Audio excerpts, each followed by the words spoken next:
dama aure haka yake mutum ba zai baka labarin aure na daɗinsa ba sai dai mutum ya baka ba zai baka wahala sa bai dai mutum ya gaya ma daɗin ha ba da Allah wannan jarabawa babba ce Allah ka san cinye wannan jarabawa wa alaiki salam Yau kuma ka dawo? Ka ba mai gida me ya faru kana nan ka zauna kai ta gudu kana ta maganganu.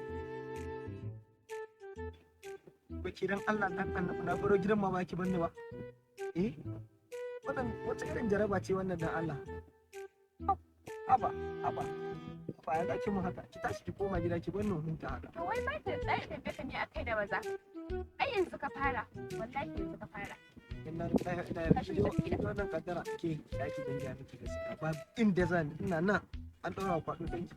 Wallahi ba inda zan ki tashi ki ba ni kure. Me kake faɗa haka? Ba zan je gidan ba yau a nan zan kwana. Na ga wanda yake da yin na nan an daura kwado danki haka na ce. Za ka tashi ba?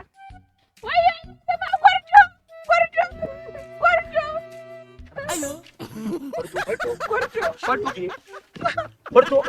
Kwarto ne. Zama da gida ne. Masu lalaba mutane. Me mutum?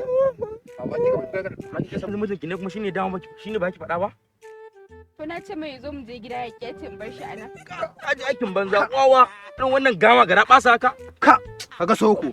Hai wannan dan. Asara ce wannan. Dauke shi mu kai shi gidan Alƙur'ani. Wallahi ba za ka sha ba. Ma da ya ci tuwon dawa. Ayo.